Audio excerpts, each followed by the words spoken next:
Examples of mole calculations. To summarize what we've learned so far, we're going to use this diagram. The molar mass of a substance can be found by taking the mass of the substance and dividing by the number of moles. Or, the molar mass of a substance can be also found by adding up the molar mass of every element inside the compound. The equations for converting a substance from mass to moles is given here. N is equal to m divided by mm.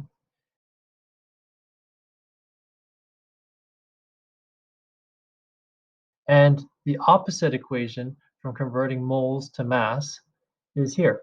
To find the number of mass in grams, you multiply the number of moles times the molar mass.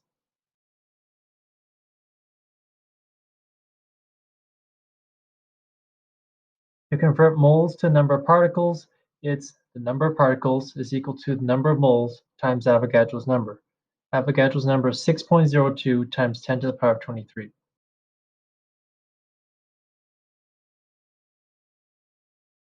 These particles can be atoms or molecules or formula units.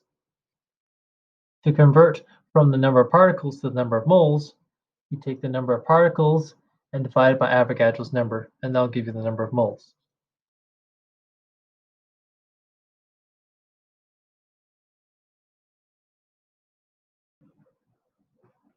Let's take a look at some sample problems now.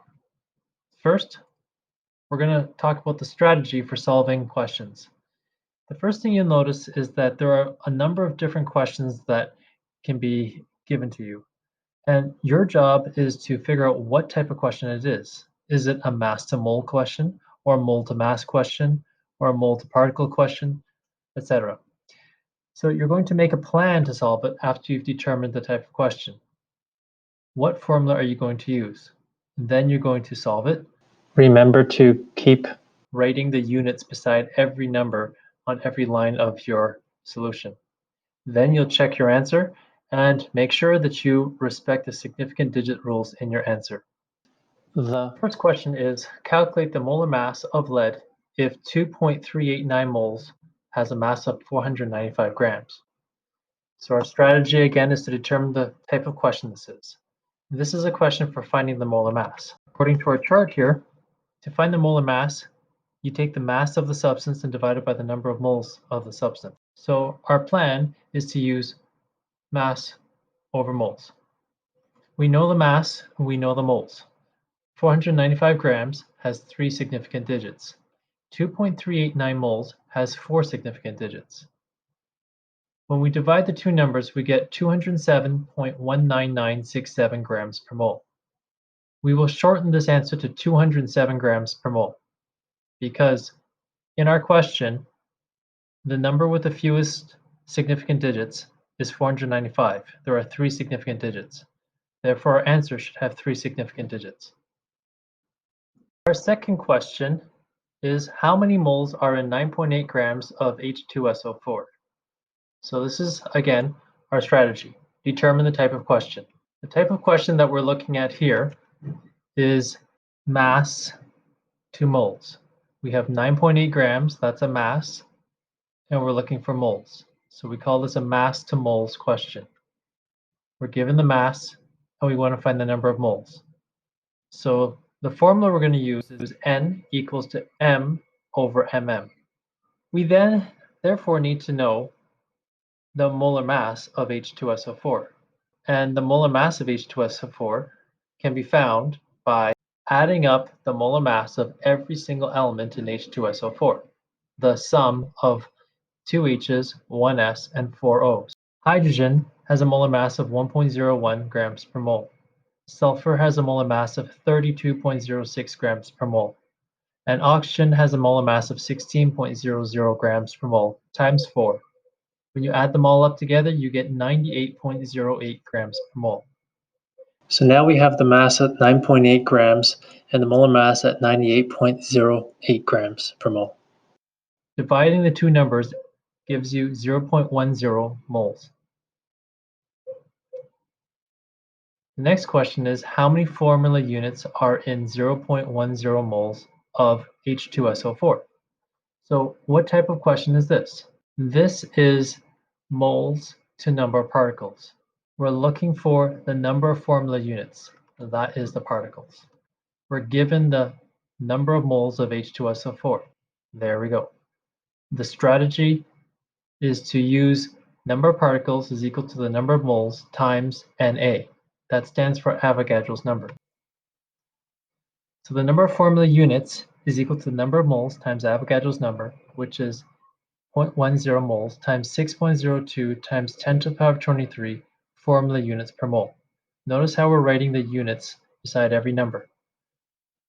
The final answer should have two significant digits, 6.0 times 10 to the power of 22 formula units.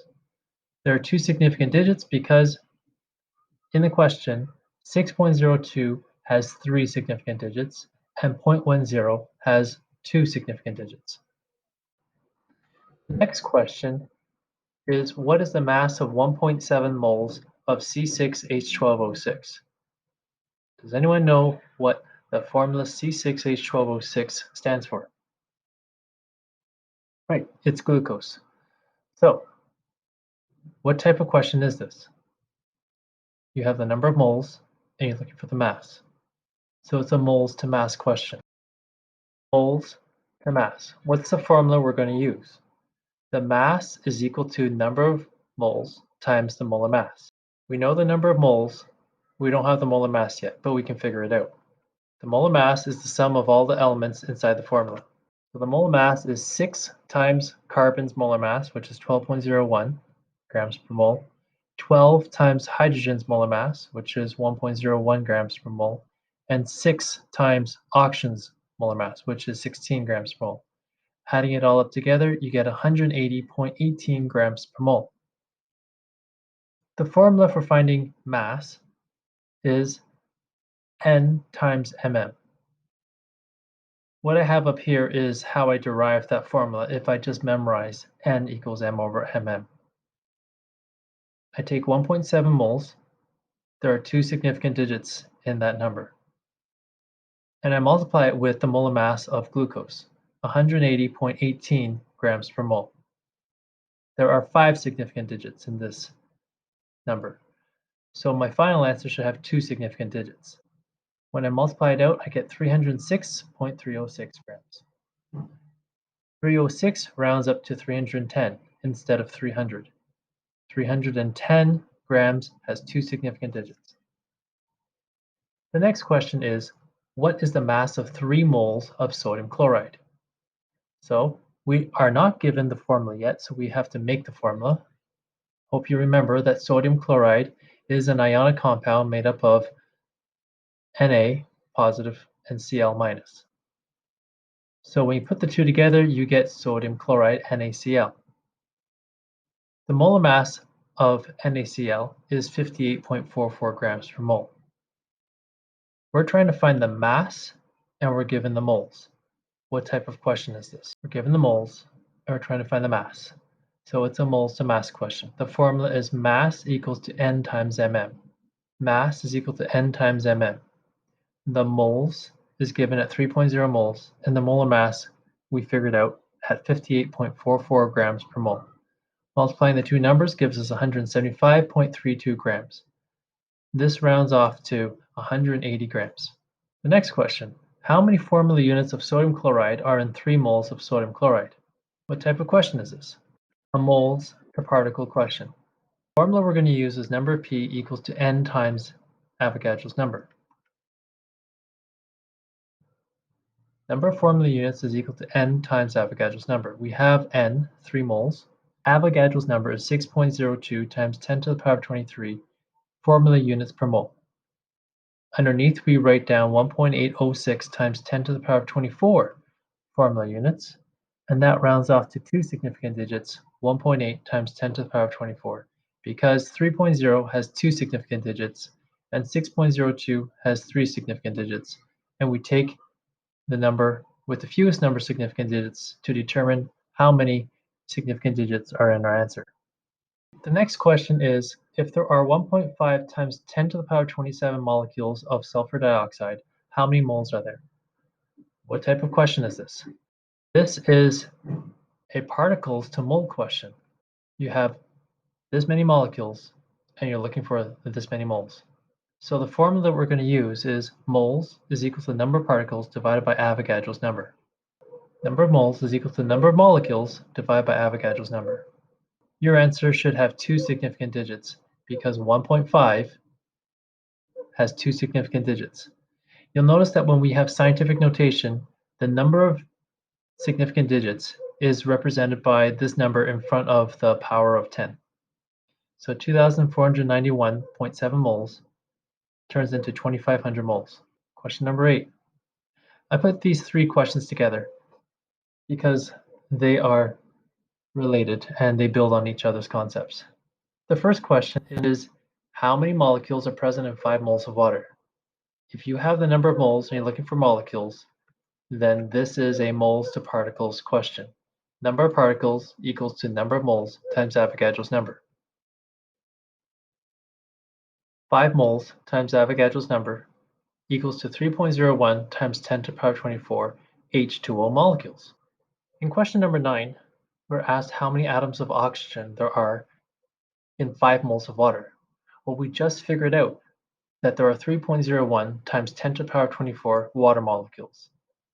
So knowing that, all we need to do is to realize that there's one atom of oxygen for every water molecule. So we should therefore have the exact same number of oxygen atoms in 5 moles of water. And there you see it, 3.01 times 10 to the power 24 oxygen atoms can be found in 5 moles of water. But what about hydrogen atoms? Well, looking at the formula, we see that there are 2 hydrogen atoms in every molecule of water. So if you have 3.01 times 10 to the power 24 water molecules, you should have twice that number of hydrogen atoms. So in 5 moles of water, we see that we have 6.02 times 10 to the power 24 hydrogen atoms. Normally we would show our work.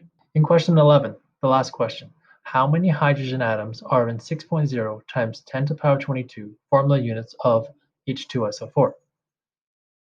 What type of question is this?